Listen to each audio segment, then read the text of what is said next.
आधुनिक भौतिक विज्ञान के जन्मदाता एल्बर्ट आइंस्टाइन ने भौतिक विश्व को उसके यथार्थ स्वरूपों में ही समझाने का प्रयास किया था।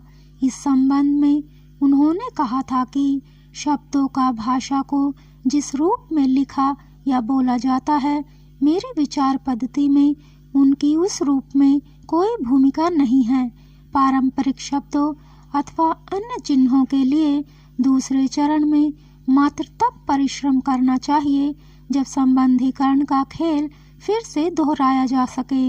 अल्बर्ट आइंस्टाइन का जन्म 14 मार्च 1879 को जर्मनी के उल्क नामक छोटे से कस्बे में हुआ। उनके पिता का नाम हर्मन आइंस्टाइन और माता का नाम पॉलिन था। पॉलिन को अपने पुत्र से बहुत प्यार था और कभी वो उसे अपने आप से दूर नहीं करती थी। एल्बर्ट 3 वर्ष का हुआ तो उसकी माता के लिए एक समस्या खड़ी हो गई थी, क्योंकि वह बोलता नहीं था। सामान्यतः 3 वर्ष के बालक तुतलाकर बोलना सीख जाते हैं। फिर भी माँ ने उम्मीद नहीं छोड़ी और उसे पियानो बजाना सिखाया। बचपन में एल्बर्ट शांत स्वभाव का और शर्मीला बच्चा था और उसका कोई मित्र नहीं था। वह अपने पड़ोस में रहने वाले बच्चों के साथ भी खेलना पसंद नहीं करता था। एल्बर्ट के माता पिता म्यूनिख में रहने लगे थे। बच्चे म्यूनिख की सड़कों पर सेना की परेड को देखकर उसकी नकल उतारा करते थे, जबकि एल्बर्ट सिपाहियों को देखते ही रोने लगता था। उस समय दूसरे सभी बच्चे बड़ा होकर सिपाही बनने की बात करते थे, लेकिन उसकी सिपाही बनने में कोई रुचि नहीं थी।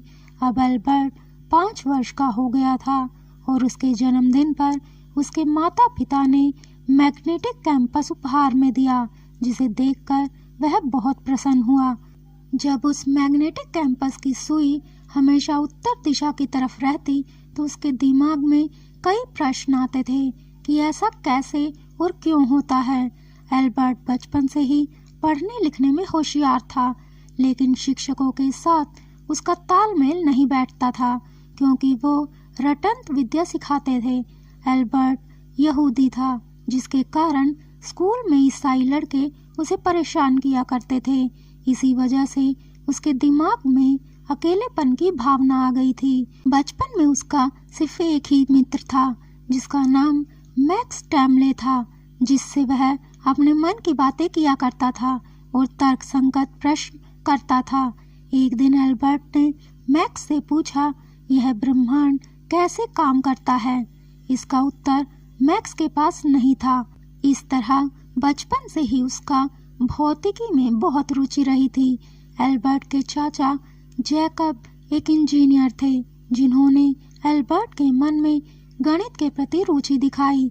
उन्होंने उसे सिखाया कि जब भी बीजगणित में कुछ अज्ञात वस्तु को ढूंढना चाहते हैं तो उसे बीजगणित में x मान लेते हैं और तब तक ढूंढते रहते हैं जब तक कि उसका पता नहीं लगा लेते। एल्बर्ट जब 15 वर्ष का हुआ तो उसके पिता के कारोबार में समस्याएं आ गई, जिसके कारण उन्हें कारोबार बंद करना पड़ा। अब उसके माता पिता उसको जिम्नेजियम स्कूल में दाखिला दिलाकर नौकरी की तलाश में दूसरे शहर चले गए। अब माता पिता के जाने के बाद एल्बर्ट उदास रहने लगा और उसका मन पढ़ाई में नहीं लगता था, इसलिए वो भी अपने परिवार के पास इटली चला गया। इटली में उसने बहुत सुखद समय बिताया। उसके बाद 16 वर्ष की उम्र में एल्बर्ट को स्विट्जरलैंड के एक स्कूल में पढ़ने के लिए रखा गया। यहाँ पर उसने भौतिकी में गहरी रुचि दिखाना शुरू कर दिया और उसे योग्य अध्यापक भी मिले। यहीं पर उन्होंने सापेक्षता का सिद्धांत का भी पता लगाया था। एल्बर्ट ने ज्यूरिख से स्नातक की डिग्री प्राप्त की।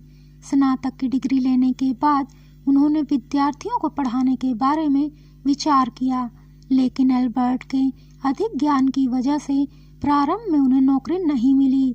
सन 1902 में एल्बर्ट आइंस्टाइन को स्विट्जरलैंड के बर्न शहर में एक अस्थायी नौकरी मिल गई। अब उन्हें अपने शोध लेखों को लिखने और प्रकाशित कराने का बहुत समय मिला। उन्होंने डॉक्टरेट की डिग्री प्राप्त करने के लिए मेहनत करना शुरू कर दिया और अंत में उन्हें डॉक्टरेट की उपाधि मिल ही गई। ज्यूरिख विश्वविद्यालय में उनको प्रोफेसर की नियुक्ति मिली और लोगों ने उन्हें महान वैज्ञानिक मानना शुरू कर दिया। सन 1905 में 26 वर्ष की आयु में उन्होंने सापेक्षिता का सिद्धांत प्रतिपादित किया, जिसने उन्हें विश्व विख्यात कर दिया। इस विषय पर उन्होंने केवल 4 लेख लिखे थे, जिन्होंने भौतिकी का चेहरा बदल दिया। इस सिद्धांत का प्रसिद्ध समीकरण E=mc² है, जिसके कारण ही परमाणु बम बन सका। इसी के कारण इलेक्ट्रिक आई की बुनियाद रखी गई। इसी के कारण ध्वनि, चलचित्र और टीवी पर शोध हो सके।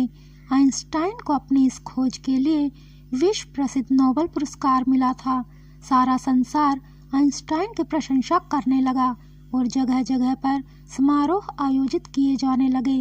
इतना सब कुछ होने के बाद भी वो हमेशा नम्रता से रहते थे। आइंस्टाइन विश्व शांति और समानता में विश्वास रखते थे। इसी कारण उन्हें गांधी जी की तरह महान पुरुष कहा जाता था। आइंस्टाइन को अपने जीवन में सबसे ज्यादा दुख तब हुआ जब उनके वैज्ञानिक आविष्कारों के कारण बाद में परमाणु बम का आविष्कार हुआ, जिससे हिरोशिमा और नागासाकी जैसे शहर ध्वस्त हो गए थे। आइंस्टाइन के परिवार की बात की जाए तो 1903 में एल्बर्ट आइंस्टाइन का विवाह मिल्वा मैरिक से हुआ। यहाँ उनके 2 पुत्र एल्बर्ट और एडुआई ने जन्म लिया। आइंस्टाइन के विवाह से पहले भी एक पुत्री थी, जिसे आइंस्टाइन ने गोद लिया था, लेकिन उसकी बचपन में ही मौत हो गई थी। 14 फरवरी 1919 में उनका मैरिक से तलाक हो गया और इसी वर्ष में उन्होंने दूसरी शादी कर ली। उनकी दूसरी पत्नी का नाम एल्सा था, लेकिन वह भी 1936 में चल बसी। वैसे भी उनकी पारिवारिक जीवन में रुचि कम थी और वह अपना ज्यादातर समय अपनी वैज्ञानिक खोजों में लगाते थे।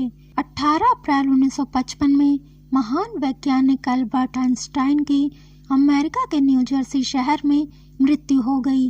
वह अपने जीवन के अंत तक कार्य करते रहे और मानवता की भलाई में उन्होंने अपना जीवन समर्पित कर दिया था। इतना सब होने के बाद भी वो किसी के घनिष्ठ मित्र नहीं बन सके, क्योंकि उनका लक्ष्य हमेशा सृष्टि को जानने का रहा था। आइंस्टाइन की प्रतिभा से प्रभावित होने के कारण मृत्यु के बाद उनके दिमाग का अध्ययन किया गया, लेकिन कुछ विशेष तथ्य हाथ नहीं आए।